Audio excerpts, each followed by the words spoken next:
Welcome to Fad Diets versus Eating for Life, brought to you by Healthy Decisions. My name is Carol Willett. I'm the Healthy Decisions Coordinator, and I'll be presenting on this subject. Whether you've hit a weight loss plateau, regained previously shed pounds, or just want to lose a few, you've decided you're going to finally revamp your diet. But now what? Do you go vegan? Try the paleo diet? Maybe eat according to your blood type?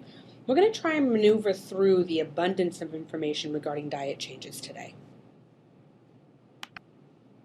The options for choosing a way to eat or a way to change your weight are endless. There are many trendy diets, some old, some new, which promise to magically melt away unwanted pounds.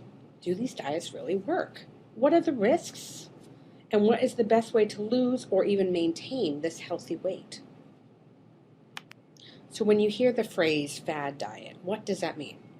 A fad diet is a weight loss plan or an aid that promises very dramatic results. These diets typically don't result in long-term weight loss, very short-term weight loss, and they're usually not very healthy. Some of these diets can actually be very dangerous to your health. And unfortunately, the one thing most fad diets have in common is that they seldom promote a very sound weight loss plan. More important, they only usually work short-term. As many as 95% of people who lose weight gain it back within the first 5 years when they use one of these types of weight loss mechanisms. It is not surprising that nearly a quarter of Americans are confused when it comes to information about dieting. So you're about to start a diet. How do you know if it's going to be a sound diet that's going to allow you to keep the weight off and keep you healthy, or how do you know if it's going to be a fad diet? Let's look at some of the red lights of a diet plan that should definitely be setting off an alarm when you see them. Promoting quick weight loss. If a diet promotes quick weight loss, it's likely true. It will cause a rapid weight loss in the beginning, but this weight is usually water weight or muscle that is lost and not body fat. And this weight is usually regained quite quickly once you get off the diet plan. These diets may limit food selections. Some fad diets limit an entire food group. Others may have specific lists of foods that are off limits, not allowed. Any diet plan that is restricting a lot of foods is usually going to be too difficult to follow or maintain for a significant period of time. But an even bigger problem will arise if they're restricting food groups, and that is creating a nutrition inadequacy. Some of them will recommend expensive supplements, and if you consider in the short term, you might be able to swing a couple of months of expensive supplements. But if you look at long term, could you sustain the supplementation that this diet is recommending? Not to mention a lot of these substances whose side effects and interactions with other medications are often unknown because they're very poorly studied. Maybe the diet doesn't make an attempt to permanently change your eating habit. And this is a problem when it comes for sustainability of the weight loss that you get. Maybe it advertises minimal effort. Well, let's face it, change is hard. Weight loss is not easy. If they are advertising otherwise, it should be a red flag for you. Maybe it's offering an unlimited quantity of any food like grapefruit or cabbage, or the phrase everything in moderation is key when it comes to a sound long-term weight loss success. Some of them say no exercise. Others will give you a very rigid menu. Rigidity is not going to be a realistic goal to sustain a long-term weight loss. Specific food combinations should be a red flag.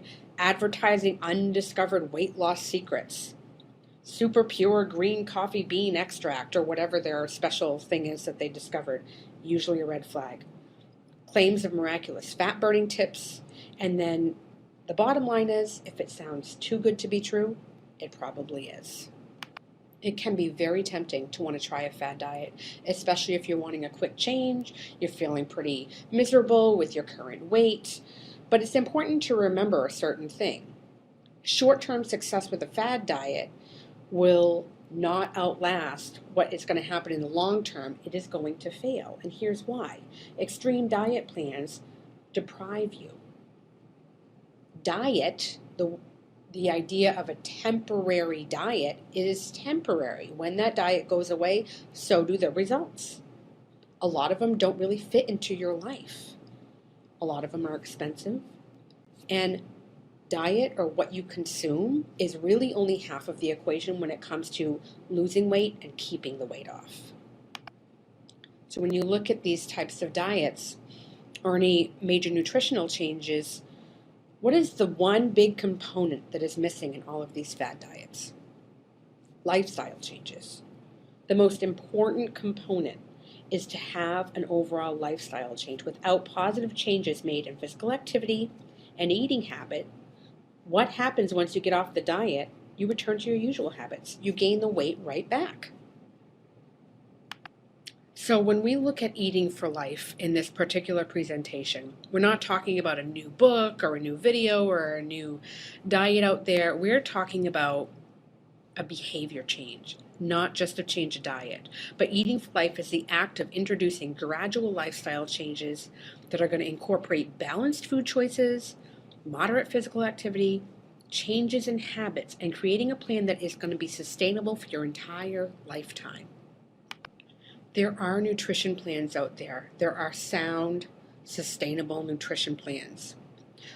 So let's look at some green lights of a diet plan when you're trying to discover a new way to eat.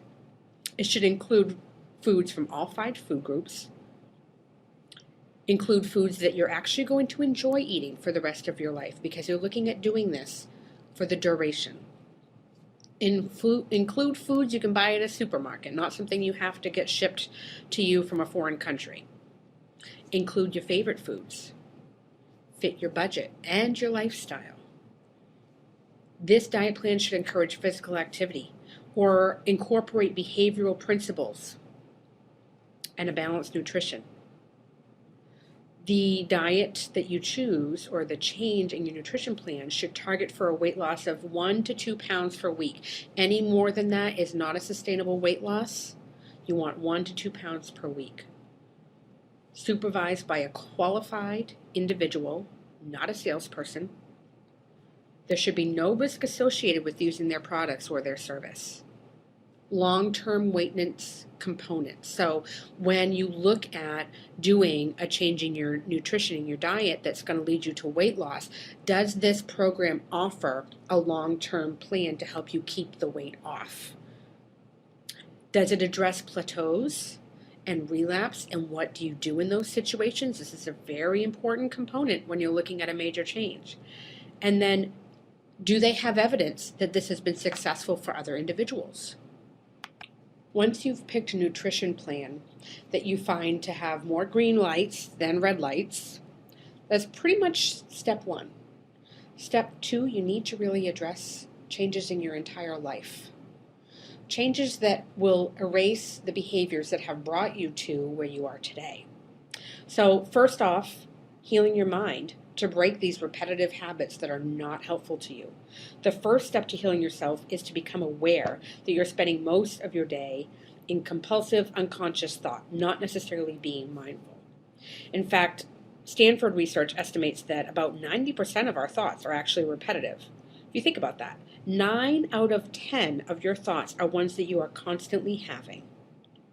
Furthermore, there's research out of Cornell University that found that we make about 200 food-related decisions each day.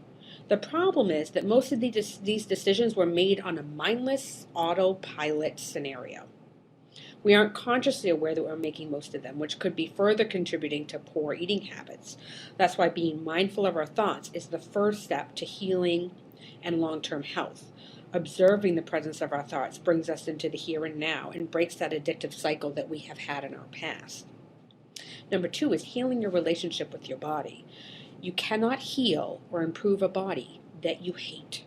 Instead of punishing your body into submission by restricting foods, excessive exercise, making food your friend, you need to be able to have a positive relationship with your body. If you feel like this is not going to occur with your own assistance, then you need to seek professional help if you're finding yourself binging. Number 3, stop extreme calorie restriction. Deprivation is really just going to lead to eventual caving. One extreme behavior will be the reaction from the other extreme behavior. So allow yourself small amounts of these problem foods and enjoy them and be mindful of them on occasion. Number 4, acknowledge progress. Reward your results. Give yourself some type of reward for making such a major change in your life. Number 5, you need to stay active. There's no way around it. Activity needs to be a part of your daily life to have good weight maintenance. People who have lost weight and kept it off typically engage in 60 to 90 minutes of some moderate physical activity most days of the week. This doesn't necessarily mean 60 to 90 minutes at one time. It could mean 20 to 30 minutes of physical activity 3 times a day. So taking a walk in the morning, taking a walk at lunch, taking a walk in the evening. It adds up to 60 to 90 minutes of getting up, getting moving, and keeping your body going. And the last one is stay accountable. You have to keep checking in with yourself no matter how long it's been that you've lost the weight. Keeping a food and physical activity journal can be very helpful for some people. It helps you to track your progress. It helps you to spot trends that are going on with you. For example, you might notice that your weight creeps up during periods when you're having a lot of business travel or when you're working a lot of overtime. Recognize this tendency, and then you can prepare yourself for that and come up with different behaviors during that time frame. As with any major change in your life, when you're going to do an overhaul of your lifestyle and make significant changes, you need to come up with a plan. This particular slide helps you to kind of just sit down and ask the right questions and come up with a plan. What are you going to do? When or how often are you going to do it? What might interfere with your plan? Think about those barriers. Don't just let them creep up on you.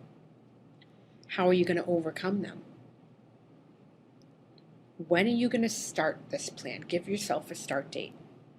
And then how, non-food, how are you going to reward yourself when you have little successes and big successes throughout the program? So let's wrap this up with some reminders of what we have reviewed today, which is quite a bit of information. Eat mindfully. Savor every bite. Take your time eating. Put your fork down in between bites. Mindless eating can derail the best laid plans. Downsize. Portion control doesn't need to be difficult. Something as simple as shrinking your serving plate and drinking glasses can help you consume less food sometimes. Surrounding yourself with like-minded people. Who we surround ourselves with shapes who we become. Strong social support can make a big difference in your success. Keep your eating patterns consistent. Following a healthy eating pattern, regardless of changes in your routine. Plan ahead for your weekends. Plan ahead for your vacations, special occasions. By making it a plan, it's more likely that you'll have healthy foods on hand when your routine changes. And then lastly, there is a nice little link here to a website that gives you helpful eating tips. This is a great summary sheet to take a peek at. We've reviewed quite a bit of information today. If you are a Healthy Decisions participant, please be sure to fill out the questionnaire at the end and send that in so that you can get credit for participating in the subject of fad diets versus eating for life. Thank you.